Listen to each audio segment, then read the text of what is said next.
This is part one of adding a property to the MnSHIP application. I'm already logged into the application, so I'm going to go to my dashboard. Okay, on my dashboard, I'm going to go to submit an inventory form. The very first thing that MnSHIP asks you to provide for a property is the location. So you need to be able to define either a point, line, or polygon, or a combination of that geometry for the property that you'd like to record. So you need to zoom in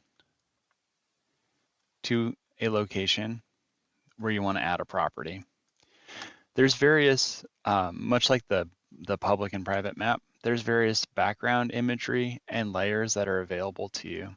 In this case, maybe I'll change it to an aerial because that might be useful for the property that I'm going to pretend to record here. Okay, so now I need to add some geometry. The most common way that you'll add geometry is using this draw tool here, draw feature tool. So I can do a point, line, or polygon. So when I click a point, then I just need to click somewhere on the map. And when I do that, you'll notice down here that the spatial attributes for that point that I just put in automatically calculate.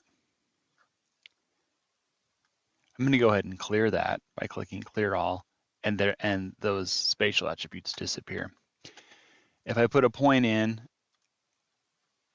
if I add a point and then want to edit the location, I can click the select feature, click it, drag it to where I want it to go, and then click off of it to unselect it. And when I do that, these spatial attributes will recalculate as well. I'll clear this. So for lines, I would just click the draw polyline and then click vertices that describe the line, and then double click to end it. And when I do that again, those spatial attributes automatically calculate. If I'm not happy with the geometry, I can select it, and then I can drag it, I can rotate it, I can stretch it, or if I want to edit the vertices, I can click it again after I've clicked it once, and then I can move a midpoint or a vertex to change the geometry. And when I click off of it, again, those spatial attributes recalculate. I'm going to clear this for now. Polygons are much the same. I would click different vertices to describe a polygon, and then I can, if I want to drag it, I can select it and drag it to a new location, stretch it, rotate it, click it a second time to activate the vertices and the midpoints, and then drag those. When I'm happy with the shape, I can click off of it, and then again, these spatial attributes will recalculate. If your property is best described by multiple geometry points, geometry types, that's fine too. You can add a polygon, you can add points within that polygon or outside of that polygon, or lines. Now remember, you're trying to convey the location information in as simple way as possible, so it's always best to use the geometry that gets you the most information with the fewest extraneous points, lines, or polygons. So simple is better. I'm going to go ahead and clear all of these right now. Now, another way to add geometry is by uploading a zip shapefile. So if I click this shapefile upload feature tool and click choose files, it'll navigate to a window where I can go on my computer to a location where I've saved zip shapefiles. And I choose one and I click open. And when I do that, it brings in the zip shapefile. Much like I did with adding the geometry, it automatically calculates the city, township, unorganized territories, the counties, the quads, the public land survey system, and then also the UTMs of all the vertices on those lines.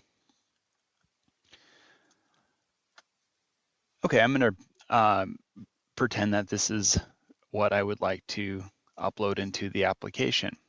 So now I've determined the geometry that I like. Oh, you know what? One other thing I'd like to add: when you are uploading the shapefile, be sure that it's not a gigantic shapefile. There's an upload limit. It's somewhere right around 75 kilobytes. So if you have a point line or polygon, that zip shapefile that is larger than that, you want to generalize it in GIS first and then upload it. Okay, so the next step in adding a property is you need to decide, I'm going to go ahead and reduce that for space. You need to then decide if it's a railroad company property or not. And this bears on the type of inventory number that would be generated. So I'm going to say that this is not a railroad property, so I wouldn't click anything there. You know, depending on the property type, you would need to add an address, and the acreage is always required. If you've uploaded just polygon data, that system automatically calculates acreage. If it's a line or a point, or it's a polygon and a line or a point, then you need to hand enter it. So I'll go ahead and hand enter in 12 acres. Additionally, you can add PIN numbers for the property. You can actually add multiple PIN numbers. In this case, I'll just say there's one. Now, when you get to this point, you want to be really deliberate. Once you generate an inventory number, that inventory number gets assigned to this property. And from that point going forward, you no longer have the ability to edit the geometry. So make sure that you are really happy with the geometry. It's a good representation for your property before you generate an inventory number.